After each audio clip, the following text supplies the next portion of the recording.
ng kaibigan mo. Lahat daw mali ang mundo. Tawa ng tawa sa pwesto ko, pero tingnan mo, masaya pa ako.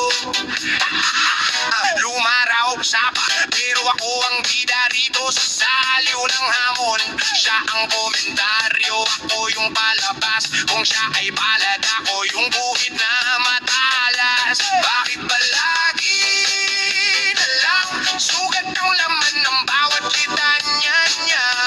Pero sa salamin ko lang nakikita kung gaano ako kumikina.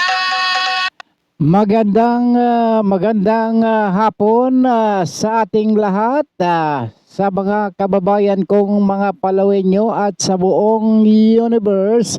Welcome po tayong lahat na subaybayan ang programang Hitik sa Impormasyon, ang isyong panlipunan, balita at komentaryo dito lamang sa Bigwas News Philippines.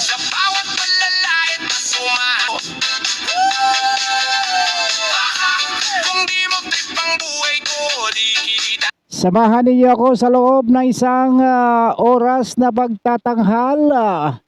Trabaho lang, walang personalan mga kababayan ko. Don Robert Ramiro ang maghahatid sa inyo ng mga balita at mga impormasyon at paalaala sa lahat ng mga nagmamalasakit sa sambayanang Pilipino.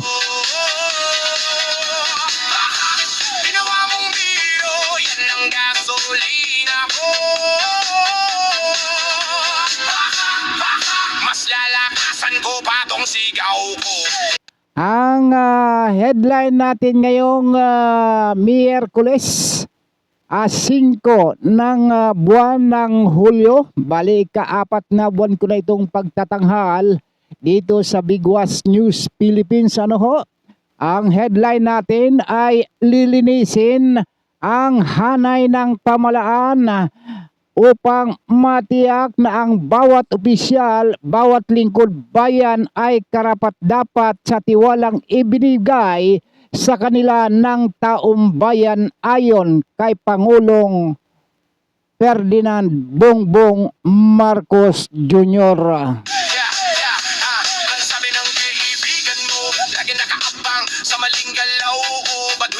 Inamin ni Pangulong Bongbong Marcos Jr. na mahirap ang pagbata sa korupsyon, subalit kailangan para sa kinabukasan ng bayan. Mahirap at minsan ay masakit, subalit importante na labanan ang katiwalian para sa kapakanan ng mga kabataan na kanilang ipagmamalaki.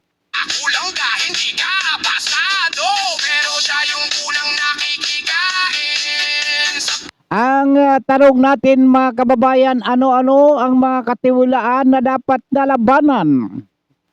Eto ho, dito ho tayo mag-umpisa sa ating pagtalakay ngayon hong araw na ito, hapon na ho ito, alas 4 hanggang alas 5, araw ho ng Miyerkules ng buwan ng Agosto na ho. Ano ho? Agosto na. Nakalipas na yung ano ikalima, August 5, 2026. Ano-ano ho ang mga katiwalian, yung ating tanong na dapat ho ay labanan ng administrasyong ito. Tayo ho ay magpapasimula dito ho sa mga isyu na napapanahon sapagkat ito mismo yung sinabi ng presidente. Yung kanyang sinabi ay atin lamang po itong susundan para ho sa kapakanan ng mga kababayan ho natin. Ano ho? Hindi ho tayo magtatangi sapagkat iyon naman ang kanyang pagkakabanggit ay sasabihin ho natin. Para naman ho ay yung mga tao ay makahinga ng maayos-ayos at yung kanilang mga konsensya ay ika nga magising naman ano ho, sapagkat itong sinasabi ho ng presidente ay ito ho ay official ho itong kanyang pahayag hindi ho natin po pwede hong pabulaanan ito sapagkat ito ang kanyang sinabi at yan ho ay atin hong bibigyan ng pansin sa pamamagitan ng mga katanungan na ganito ang ating ganito natin sasabihin na huwag ho nating kalilimutan ito hong mga bilyon-bilyong pera na ika nga na hinahanap ho kung saan ho napunta na dapat sabi ay imbestigahan, labanan ang katiwalian sa mga sangay ng gobyerno. Unahin ho natin dito sa nasyonal, sa punong ehekutibo. Kung talaga namang seryoso ho kayo, Mr. President, labanan itong katiwalian sapagkat iyo mismo sila patuloy tayo sa paglilinis ng hanay ng pamahalaan upang matiyak na ang bawat opisyal, bawat lingkod bayan ay karapat dapat sa tiwalang ibinibigay sa kanila ng taong bayan. Dito ho tayo. Ang tanong ho natin, nasaan na ho? Saan ho napunta? Saan ho itong 241 billion 2025 General Appropriation Act illegal insertion dito sa national budget? Yan ho, isang katanungan, meron na ho bang isinagawang investigasyon dito? Na ito ay ika nga pagka hindi ho ito talaga naiimbestigahan, ito ho ay mababaon na lamang sa limot. Ibig sabihin na yung sinasabi ng presidente ay lipad hangin. At sa ibang mga termino, mga kaibigan kong minamahal, ay mabubudol na naman tayo dito. Wala pa ho kasi wala pang sinasabi maging yung mga institusyon ng gobyernong ito ay hindi man lang ho nasasaling yung ganito hong usaping ito. Yun hong 500 billion na flood control project ika nga natigil pa ho nagsagawa na ho nga tayo ng paglilinis ika nga para malaman ho natin ho kung sino ho talagang mastermind ho dito sa nasabing flood control na ito na hindi mamatay-matay sapagkat buhay na buhay ang mga magnanakaw naglilisaw sa kapaligiran ho dito sa bansang Pilipinas. Samantalang yun humahabol ho dito sa kanila ang nag-iimbestiga sa katiwalian yung nakukulong. Nasaan ho ang sinasabi ho ng presidente na matiyak na ang bawat opisyal, bawat lingkod bayan ay karapat dapat na pagtiwalaan sa pamamagitan ho ng paglilinis ng pamahalaan. Paano malilinis ang pamahalaan ito kung ang iyong mga tagapaglinis ay siya ho ninyong ipinakukulong? Ay Panginoon, sige pa, ituloy ho natin. Dalawa pa lang hong item ho yun. Yun ho sa flood control. Dito naman ho yung tinatalong ho ng taong bayan. Nasaan na ho yung 250 billion na Maharlika Fund? Mukhang wala hong nabalitaan ho dito Nasaan napunta? Nasa 250 billion, Mr. President. Kayo naman ho may sabi nito. Hindi ho ito invento ng kung sino-sino mang politiko Okay, sino mang mga political vlogger o kaya mga ekonomista o kaya ng iyong mga miyembro ng gabinete, maging sino mang opisyal, ay wala hong nagsasabi, sana ho ba napunta itong Maharlika Funds na nagkakahalaga ng 250 billion? Dapat ho ipaliwanag sa taong bayan. Nasaan ho ang paliwanag? Hinihintay ho namin. Isa-isahin ho natin yan. Yun hong 129 billion na gold reserves. Sana ho napagbintahan. Yung napagbinta ng ginto. Nasaan na ho? Naimbestigan din ho ba ito? Ng ombudsman, naimbestigan din ba ito ng DOJ? Sapagkat itong mga ahensyang ito, siya itong ito yung mga tirador ng presidente. Oh, yan ho mga nagkakaso, naghain ng kaso eh. Samantalang yung mga implementor ng pagtira ay yung DILG, at saka yung NBI. Ito ho ba nasasaling ho ba ito? Hindi rin ho eh. Kaya paano ho natin sabihin, paano ho masasabi ng presidente na patuloy tayo sa paglilinis ng hanay ng pamahalaan upang matiyak na ang bawat opisyal, bawat lingkod bayan ay karapat-dapat sa tiwalang ibinigay sa kanilang taong bayan. Ikaw ka, tawa ka muna. Sige nga. Ayun hong yung 62 billion. Billion ho ang pinag-uusapan ho natin din eh, hindi ho thousand. Hindi, wala hong thousand dito eh, billion ho eh. Yung 62 billion is funds. Nasa uli na ba to? Sige nga. Meron ho ba nagpaliwanag dito kung paano na nangyari ho dito sa mga bilyonis na ito? Meron ho bang dyan ho sa DBM? Meron ho bang nagpaliwanag ho kung saan na ho naging multo ba ito o napunta sa mali-malita? Ito ba hong 62 billion din ho ito eh. Yun hong Land Bank of the Philippines funds. Natanggap ba ito ng bangko kaya? Yung Land Bank, wala hong nagpapaliwanag eh. Wala hong nagsasabi, wala nga bank receipts eh. Ito ba ho, susundan pa ho natin 62 billion din. Dito naman ho sa Development Bank of the Philippines. Meron ho ba? Wala din ho nagpaliwanag ho din eh. Ang lahat ng ito ay mga questionable. Ibig sabihin, nakabitin ho sa katanungan. Lahat ng ito ay nasa katanungan. Hindi lang ho yan mga kaibigan. Yung 14.370 billion na yan ho naman ay nakalaan sa Small Town Lottery Prize Fund. Nasaan ho ito? Yung pagkur. Nasaan ho yung ano na ito? Nasaan ho, ano ho nang kinahinatnan ho din eh. Nasa ano pa rin yan. Kumbaga nakahangir pa rin ito eh. Yung mga katanungang ito ay nakahangir sapagkat wala hong nagpapaliwanag hong opisyal. Hindi man lang ho ito na jajaryo, hindi man lang ho ito na napapanood sa TV, hindi nababalita. Yung mga sa social media ho, ito nababasa ho lang natin yung mga figures. Pero wala ho kasi yung walang paliwanag eh.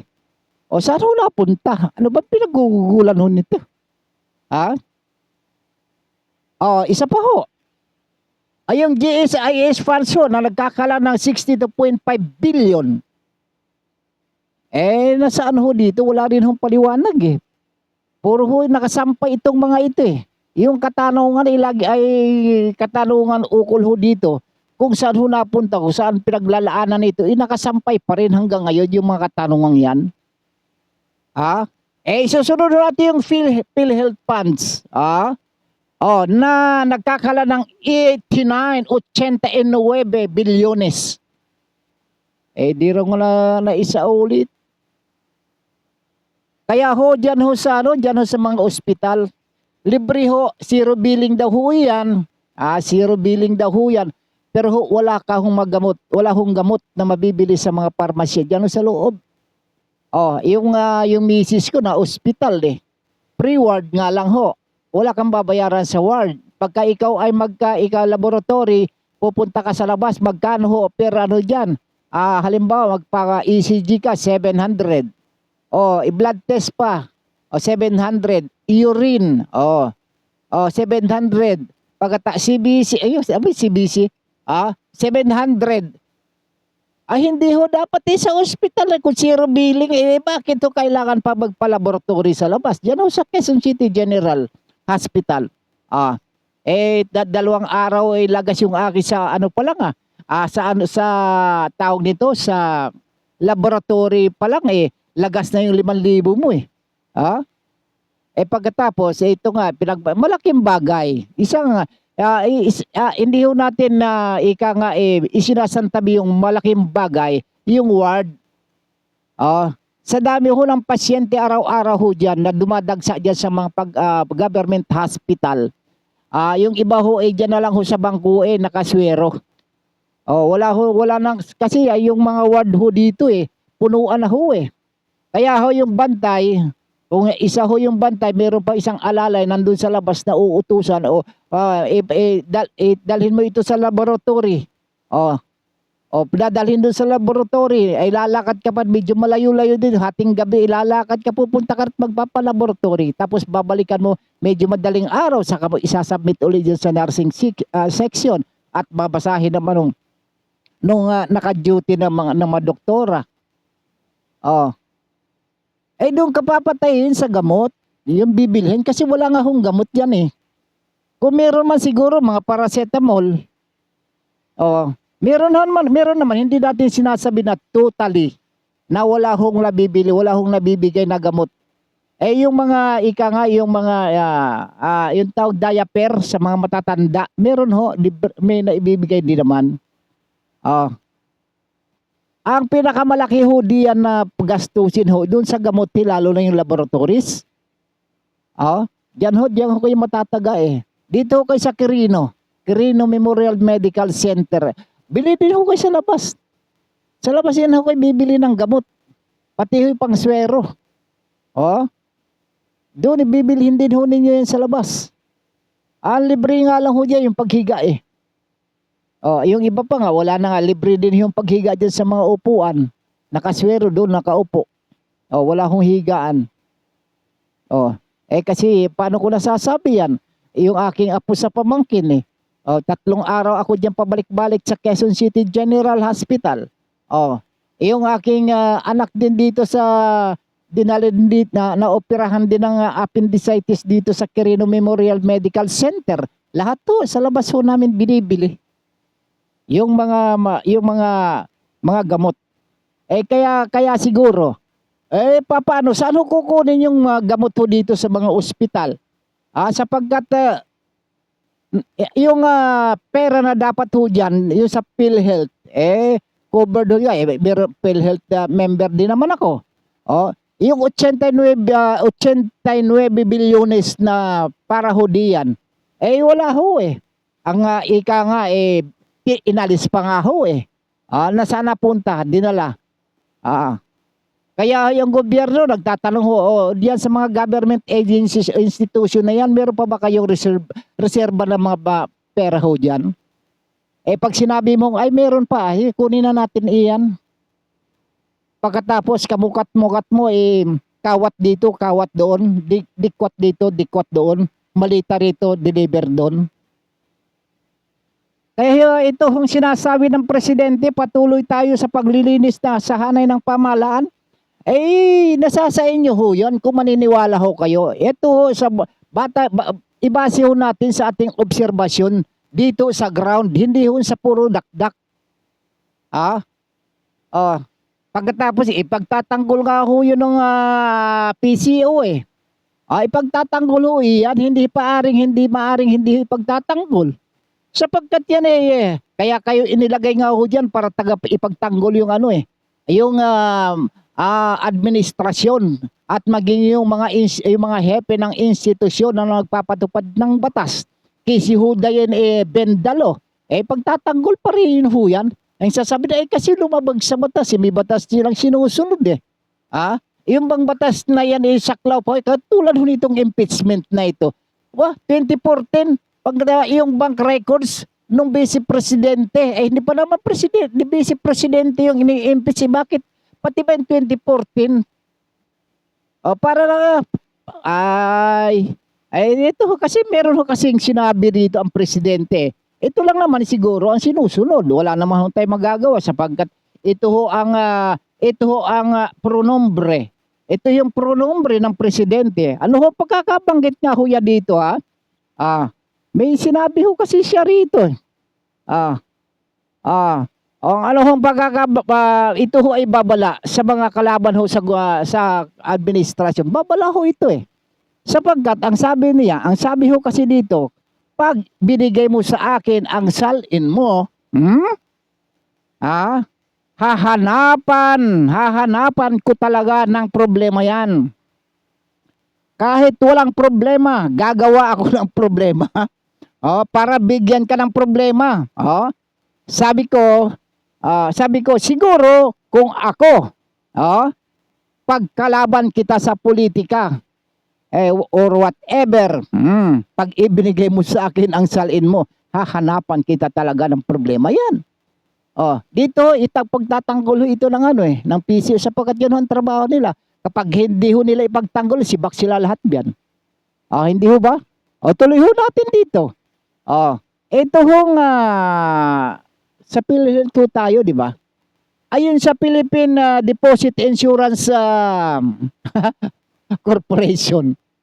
Meron din ho 117 billion ho. Million ho dito. Medyo mababa ito, yung Philippine Deposit Insurance Corporation. Mababa ho rito. 117 million. Nasaan ho? Ang nakuha ho rin eh.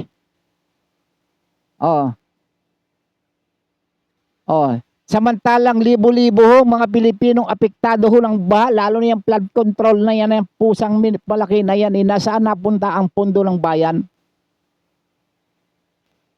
Nakakapagbuntong hininga pagkatapos makakabasa ka ng news item.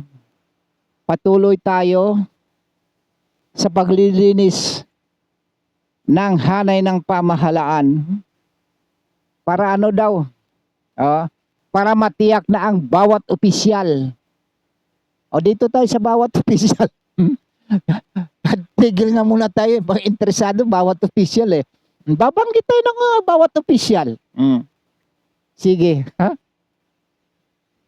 Ano ho bang issue ngayon ng gobyerno dito sa sinasabing bawat opisyal? Yung mga kontrobersya ng bawat opisyal, unahin na ho natin dito.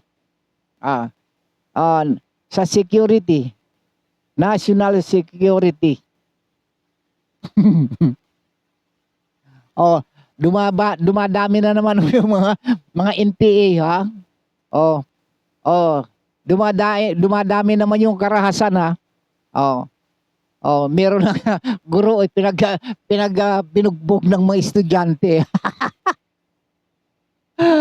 Kita na saan ka? Yung isang estudyante binubuli yung kapwa estudyante diyan palibhasa ay malaki nang bubuli. Ay nung mapikon yata yung maliit, sa kabubuli nito may daladalang panaksak nung masaksak higa, flat. Ayan. Naghihigpit na nga ho dito tayo sa mga opisyal. Sige nga. Naipapatupad pa ho ba ng maayos? Dito naman tayo sa mga pasahero ng jeep, mga bus, lalo na sa jeep, sa mga taxi, rider, mga TNBS, may mga ina-ice pick sa tagiliran para maago yung motor. Katanghali ang tapat, hinuhold up yung jeep, yung mga pasahero. Anong dahilan nakadrugs ho kasi Kasi kung matino yung pag-iisip niyan, iisipin niya yung kanyang bibiktimin, may pamilya ba yan o wala? Meron bang pinakakain na na mga anak?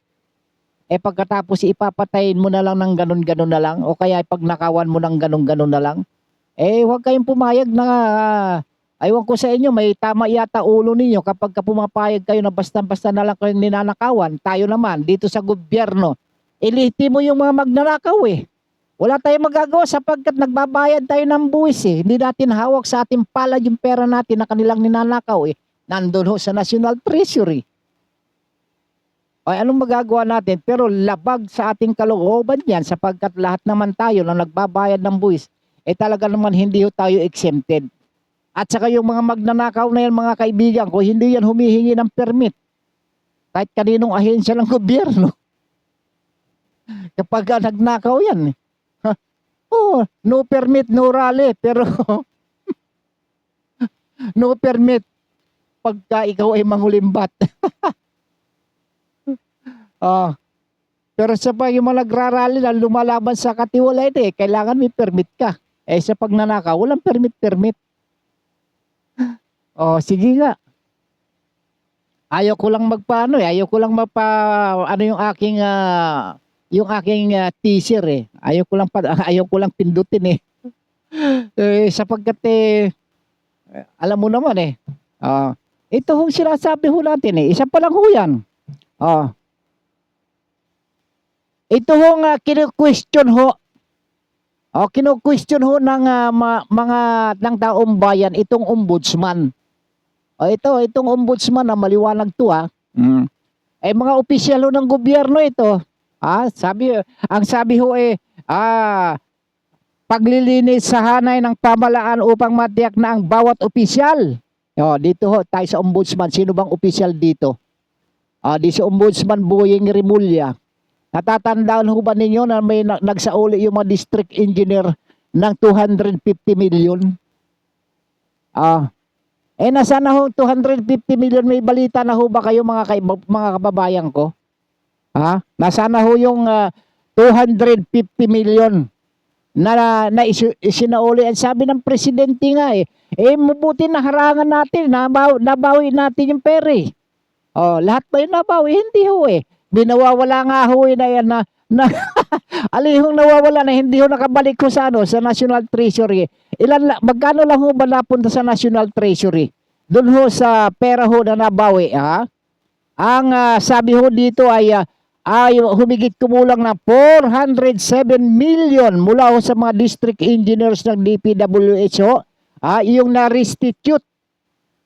Yung bunga ng restitution na yan ay pinagtalunan ni Ombudsman Boyeng Rimulya at ni Senador Rodante Marcoleta. Paano ka makapag-restitute hindi pa nga ho nakukwente. Ang magre-restitute ka ng husgado dito pinagtalunan sapagkat meron nga kasing bendalo pwede na. Kasi ang sabi nga ho dito bendalo pwede di ba? Ayun, ang hinahanap yung 407 billion ho mula ho sa mga district engineers na na-restitute ho. Yan ho ay galing sa DPWH. Yung nawawala hong 400. May nawawalang 400 in restitution funds sa isang na isa ho tinitingnan ang dahilan ho sa impeachment laban kay Ombudsman. Ano ito? Sir, tingnan nyo raw baka naipasok ang ano ba yan? Saan ba na napunta ito? Binira mo 800. Ang sabi ho dito 250 billion. Ang na-restitute. Ang naisauli lang di umano o naibalik sa National Treasury ay 800 billion. Kulang ho, ibig sabihin nakupitan na. May kupit na rin. Yung pag-restitute ho ninyo ng pera, na-imbestigan ho ba ito ni Ombudsman? Si Ombudsman ang dito Mr. Ombudsman, total, panay naman ang habol mo dito sa mga nag-iimbestiga dyan sa mga anomalya ng mga pamahalaan. At siyempre, kapag nag-imbestiga ho yan, mga kababayan ko, hindi maaring hindi ho kayo masasagasaan. Sige. Ito, sigurado dito. Sigurado ito mabubungkal na naman itong nawawalang pera dito, yung na-restitute, yung naibalik na pera ni Alcantara Bernardo, mga district engineer. Yung naibalik 250 million daw ho yun 800 na lang ho yung ang nakarating sa National Treasury. Nasaan yung 200? Hira naman buhay ito Pagkukwintahin pa ako ang dali nga. 250. Minus 800.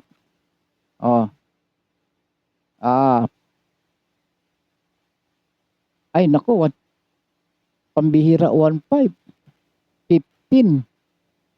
150. Nawawala. Saan napunta? Napunta na rin ba ng maleta yun? Nawawala ito ho ba ito ho ba ay ano, na na naimbestigahan? Mukhang hindi ho yata naimbestigahan ito eh. Tahimik na rin. Nakasampay na rin ho ito eh. Yung mga katanungan ito eh. Kasi nga, wala na hong magtatanong ho dito. Sino pa ho magtatanong? Senador Alan Peter Cayetano? Ah, yung dating may hawak ng ng sa Senate leadership. Ngayon ho, nang masikwister ho nila yung posisyon ho dyan sa Senado matapos nga ho basbasan ng presidente. Wala, tahimik.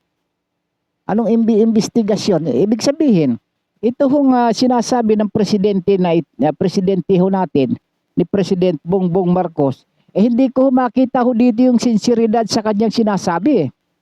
Ano yung, ayun yung kanyang sinasabi, na patuloy tayo sa paglilinis ng hanay ng pamahalaan upang matiyak na ang bawat opisyal, bawat lingkod bayan ay karapat-dapat sa tiwalang ibinibigay sa kanila ng taong bayan. Hindi na ho kayo pagtitiwalaan dito pagka ganito eh. Sapagkat lahat ng kumbaga sa isang karne, sa isang kilo eh. Pag tinimbang mo ay tama, pagkatapos nung matanggal na, mailipat sa isang timbangan, abay bawas na rin. Ibig sabihin ay ay naburiki na. Binuriki na rin ninyo yung budget na yon, yung pera. Anong ibig sabihin ng binuriki?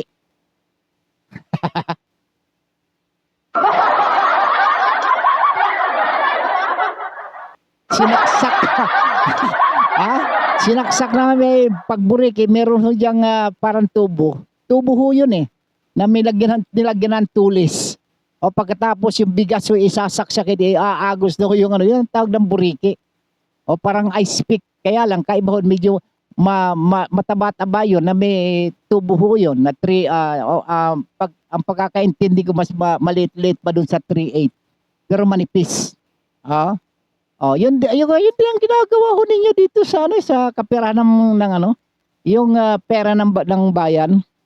Kaya hong ginagawa natin sa kabilahon yan sa kabilahon yan mga pagbuburiki na yan mga kaibigan ko utang pa rin ho tayo ng utang. Ito ho meron pa na namang napipindo niyo, ibebenta naman ng Holcim Philippines yung yung pabrika ng semento sa Chinese firm. Ang ibebenta ang ibig lang sabihin, yung mga negosyante ho dito sa Pilipinas mukhang ay nag-aatrasan na bakit to nag-aatrasan nawawalan siguro sila ng ng tiwala sa gobyerno dahil nga sa mga kapalpakan ho dito. Kung ako man din lang ang negosyante, hindi na ako makikipagsapalaran. Dito sa magulong itong sistema ng gobyerno. Sapagkat yung sistema ho kasi dito ho nagkakatalo yung sistema ng gobyerno, magmula ho sa presidente, diyan sa punong ehekutibo, kaya meron sinasabing na tumalunad yan diyan ho sa bangin sapagkat yun ho kasi yung kumbaga pinakampuso ng ng investigasyon siya kasi naghahanda ng mga insertion ho ang pagkakabalita pa hindi ko lang alam may mga marites na ito nakakabisit minsan yun nandun doon sa parang yung para ba yung pelikula ni Fernando po sino ba yon si Guerrero hindi si Guerrero doon sa na sige sabi ng general papatayin kita. Gagawin kita ng libingan. Ito yung mo, wag nang bubuksan yung nicho na yan Wag yun ang buksan yung nicho na yan, diretso sa sa libingan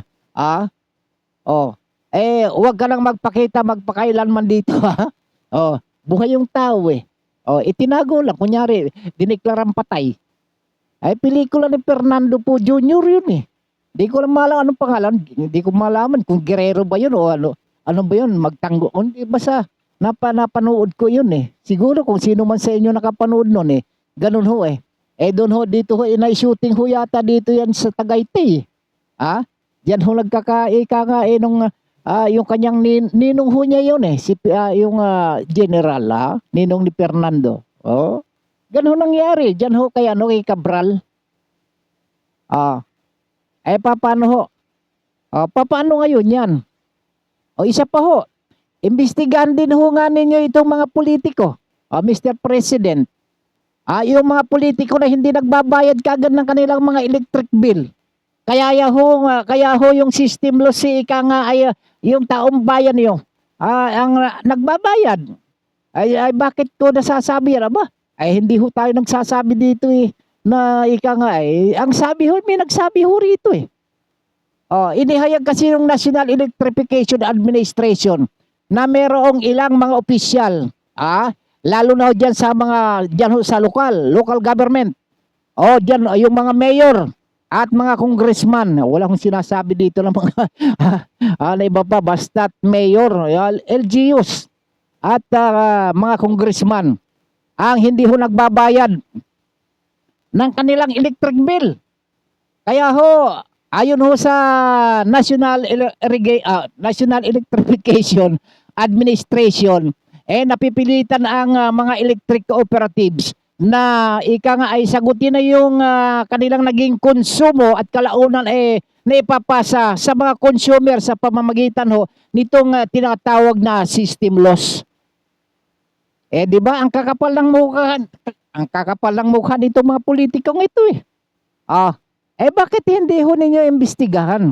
Ibinunyag ho nitong si administrator, yung administrator ng National Electrification Authority. Tama ba administration? Itong si Ginoong Antonio, anong pangalan mo, sir? Ni administrator, ano ang pangalan mo?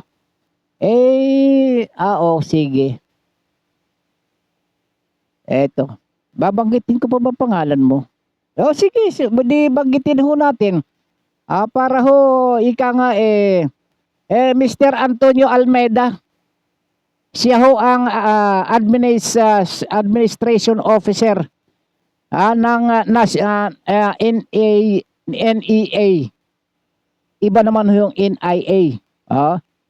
Ito National Electrification Administration. Meron ho mga salbahing mga politiko hindi nagbabayad ng bill. Dinadaan ho anong ibig sabihin dito? Dinadaan ba ito ng bulong braso? Kaya ho yun ho mga ganung kakulangan. Yun ho kabulastugan itong mga nimal na to. Joke lang Hindi nimal lang. Minimal lang hindi kayo nagbabayad ng inyong electric bill na ipapasa ho dito sa taong bayan eto ho kaya nga itong si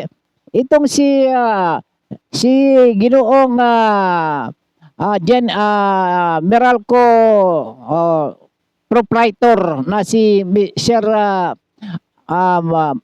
Pangilinan Manny Pangilinan umaangal may katwira naman talaga siyang umangal may makatwiran yung kanyang pag-angal sapagkat meron talaga hindi pabihira mga opisyal pa ng gobyerno mga pasaw kaya Mr. President bakit hindi mo utusan itong si Attorney Melvin Batibag na imbestigahan ito?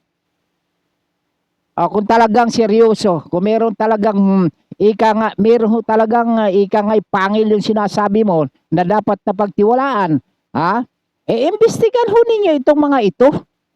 Itong mga mandarambong na ito. Mga congressman pa naman, mga opisyal ng pamahalaan.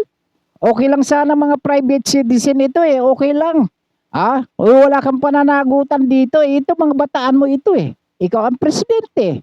Pananagot ito nahuhulog pa rin ho doon ho sa command responsibility. Hindi ho ba? Kaya wag na ho kayong kung magbibigay din lang naman kayo ng pahayag dapat naman siguro isipin niyo na yung inyong sinasabi ay magkakaroon din naman ng katuparan ika nga. Wag yung bubulahin niyo kami sapagkat yung pambubula talaga namang mahirap kasi maghanap ng ng mga kaibigan Ang sabi nga diyan ang mahirap na maghanap ng kaibigan, pero yung ano yung kabaliktaran, alam na ninyo, marami hong talagang ika nga hindi mga tunay. False friends are scattered anywhere. Ah? Sinasabi ho natin, ito ho, saan ho ba nangyayari itong mga ganitong mga pangyayari? Yung mga official ho niyan, saan ho ba sila matatagpuan? Mag-iimbestiga ho kayo, Mr. Dito sa Ombudsman o kaya dito naman sa DOJ o kaya DOJ o kaya sa NBI. O tatlo na kayo, magtulong-tulong na kayo. Kasama ho dito yung administrator. Ng NEA. Itong si Administrator Antonio Almeida. Siya mag-guide ho sa inyo kung saan ho ninyo hahagilapin itong mga ito na hindi ho nagbabayad, sapagkat hindi naman sasabihin ho nitong si Almeida na ito na congressman, hindi lang nga niya pinangalanan.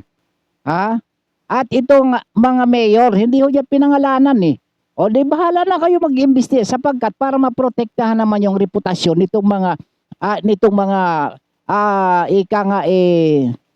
mga congressman at mga mayor. Saan ho matatagpuan? Ito ho'y matatagpuan dito ho sa BRRM. Bangsa Moron Autonomous Region in Muslim Mindanao. Diyan daw ho matatagpuan ho yan. NBI, DOJ, Ombudsman. At dito ho sa Central Luzon, particular, diyan ho sa Region 3. Binigyan na ho kayo ng ano hindi na ho kayo pupunta sa Davao. Binigyan na kayo ng lugar. Baka makarating pa kayo ng Davao mag-iimbestiga. Sapagkat paborito yung Davao eh.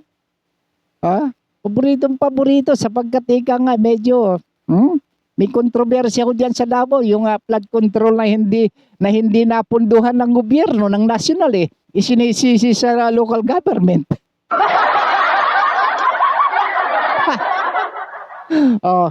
Yun, binigyan na ho kayo ng hints. Kung saan ho kayo pupunta. Para hindi ho kayo maligaw.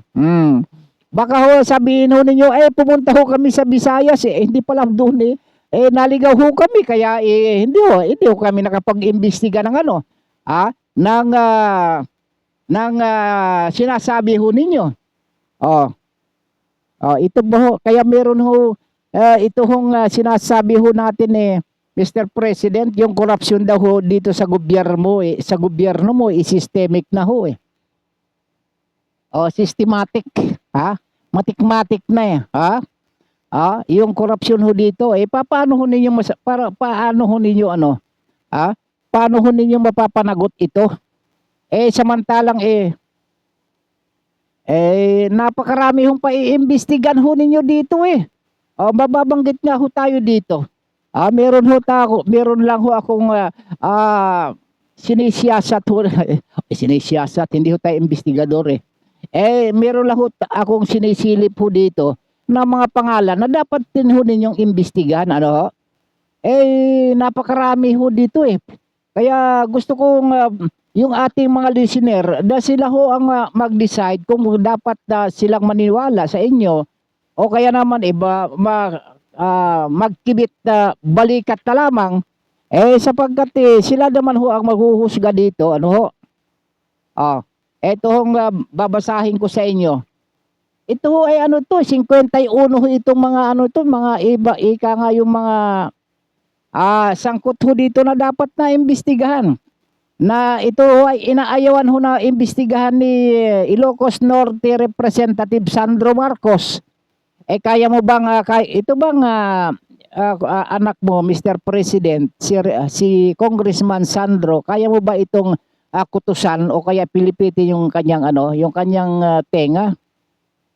Mga bataan ho, kasama niya ito dapat si Congressman Sandro Marcos magre-recommenda na rin sa inyo kung talagang seryoso ho kayo diyan ho sa kampanya ho ninyo sa paglilinis sa pamahalaan, dapat sabihin ho dito ano, "Oh, anak, sino-sino ba yung mga pangalan na yan?" Ako na magsasabi sa inyo. Kasama ko kasi yung anak ko ninyo, eh. Ha? Ha? Kasama si Kung Sandro, eh. Kung ako ba yung anak mo, Mr. President, bakit pa ako magsasabi, kasama pala ako sa masisirmonan mo, eh. Pagkatapos kapag nagkaungkatan, ikaw naman papa, meron din, eh. Isama mo na si mama. Ano pa, pinsan natin kasama rin, eh. Paano natin re-resolve yung sinasabi mong bawat lingkod bayan ay magiging karapat-dapat na pagtiwalaan sa pambihirang buhay, are, ha? Sinasabi ho natin, nag-iimbestiga pa. Itong yung mga tirador mo dito, ha? Nag-iimbestiga sapagkat dito pa lang ho sa inyong tatlo, eh. Tatlo. Baka mag-anuhan kayo, ika nga, magtuturoan kayong dalawa. Sandro, ito mga bataan mo, ang dami pala, 51, eh. Ang dami, 51.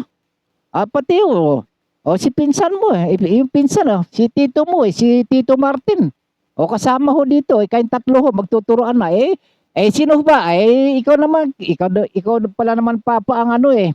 Ikaw pala papa ang may promotor dito, eh.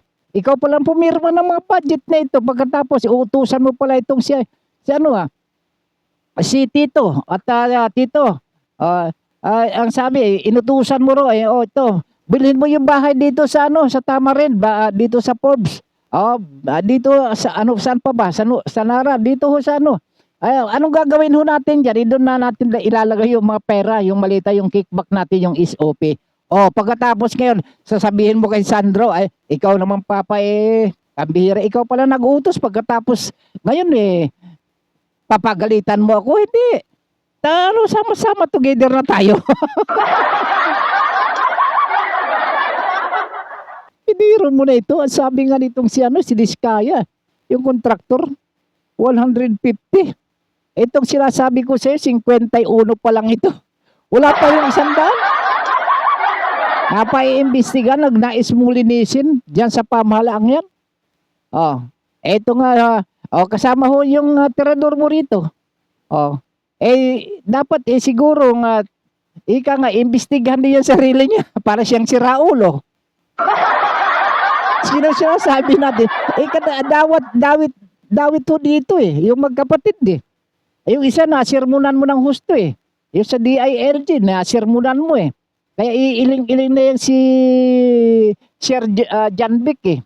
Itong si ito, sa bagay, siyempre, magkakatrupa kayo dito. Mga gumagamit ng mga salita na ika nga ay nakakabagbag damdamin, no? Si Ombudsman, Boying Rimulya, napakasipag namang official ito, eh.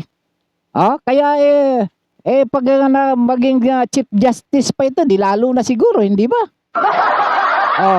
Lahat ng mga kaso rito, lahat ng mga kaso, akong bahala dyan.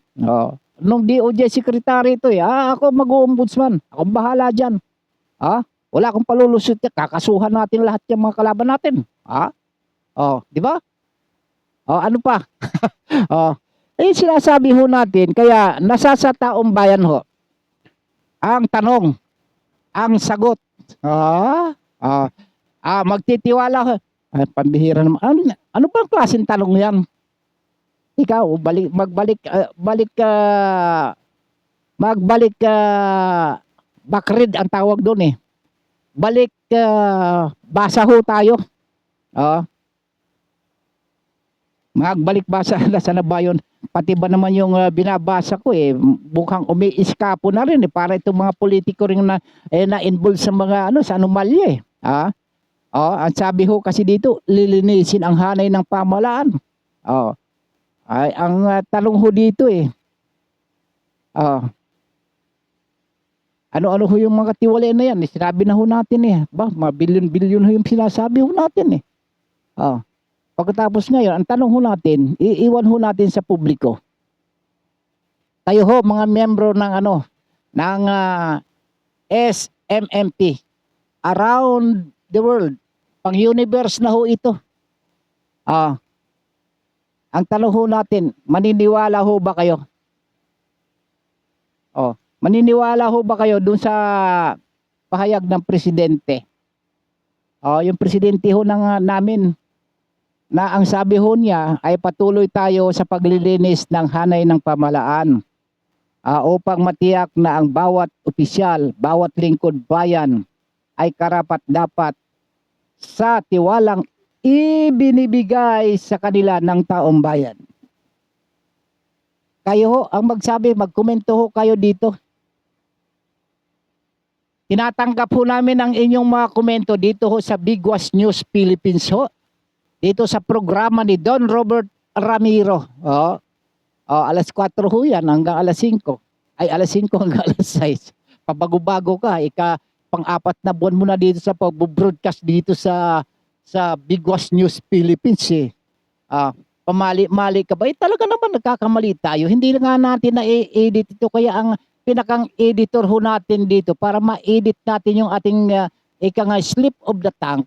Tawag ho natin sa broadcast yan, slip of the tongue pagka nagkamali ka. Kaya ho tayo humihingo tayo ng pasensya o apology. Magiging apologetic ho tayo dito sa mga ganitong profession sapagkat wala ho ng perfectong tao. Hindi ho nagkakamali, hindi ho ba mga kaibigan? May kanya-kanya din ho tayong prinsipyo at paninindigan. Kaya ho, irespeto ho natin ang bawat paninindigan, opinyon ng sinuman. Ngayon, sa inyo, kung halimbawa, nababanggit ho natin to, hindi ho natin layunin na manira ho tayo ng manira o kay titira tayo ng titira. Ayaw ko wala ho tayo sa maganong uri ng pagtira. Binabasa ho lang natin dito yung mga issue, news, na yan ho ay official na document. Yan ay binabalita ng lahat ng mga may kaugnayan sa pagbabalita, hindi lamang ho dito sa radyo, sa TV, sa social media kasi meron ho tayong misaligang batas na umiiral. Kaya ho natin nasasabi ito, meron ho tayong demokrasya. Gayon pa man, ay patuloy ho ako magbabati sa mga kaibigan ko sapagkat mauubusan na rin naman ako ng oras. Ito ho, sina Josephine Macapagal dito ho naman sa Anaheim. Ikaw pala, ikaw pala batchmate Lourdes Sadicon. Ikaw pala ay nandito ka na pala dyan sa Bukidnon dyan sa Maramag galing ito ng US. Babalik na daw ito, babalik naman ito sa susunod na buwan, babalik ng US ito si Lourdes. Lourdes, batchmate, magparamdam ka naman. At itong si Para Gagarane, ito naman ho sa Canada. Darating naman siya ngayon dito sa Pilipinas. Manggagaling naman siya ng Canada. Kayong dalawa magparamdam kayong dalawa.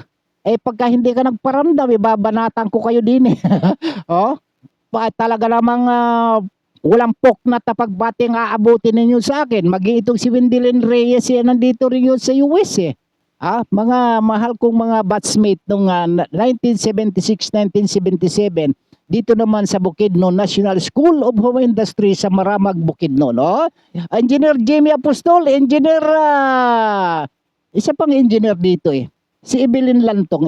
Si Evelyn Lantong, engineer din ho ito ito naman ho ay municipal administrator diyan ho sa barangay sa munisipyo ng Maramag. Kasama ho itong yung bakunador. Ito hong si Bill Macabantog. Yan ang veterinarian ho diyan kapag may kinakatay ho diyan na politiko, kinakatay ng mga baboy, diyan sa Maramag, sapagkat yung Maramag ay yung isa sa pinaka malinis na palengke diyan ho sa Bukidnon, si Bill Macabantog, siya ho ang nangangasiwa diyan sa sanitation, si Nancy Roma, ito namang si Josepina Cabinta, mayaman din ho ito si Pina, Pinang, yaman-yaman mo na Ito tahimik na babae at ito naman si Catherine. Ito yung mga kaututan dila ko ito eh.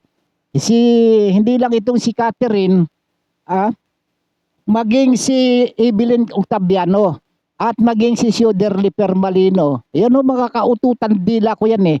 At itong si Wilfredo Gutierrez, Espiridion Ligayada, Engineer Jimmy Apostol, Danilo Lagahit. Yan ho. Ay ika nga mga kumbaga sa hindi na ho kami nag-aalangan na kahit na kami ho'y magbibiroan. Itong si Luz Mainit, sister, ay kamusta ka na diyan? At sina Paterno at sina Dagahonira naman. Yung mga tinuturing naming sila ho kasi pinakapatanda sa mga batchmate ho namin. 72 yata ito. At yung aming advisor, talaga namang matibay, ika nga isa sa mga supporter ho namin, yung aming advisor si Ma'am Ibon Dukusin Katla. Siyempre itong si Flor Galion, Anita Calolo at Mary Loquias kasama na ho ngayon na binabati ho natin. Kasama pa rin yung aming advisor pang isa si Rose Kalikaran. Yung mga lalaki naman dahil Magbanwa. Tida ay yung namayapa, yung daddy ni Sioderly Permalino, si Sir Permalino. Sa Sibuyan Romblon naman, Sibuyan Romblon, yung aming municipal mayor, Mayor Grige Ramos. Congrats Mayor galing. San Fernando Nanding Marino.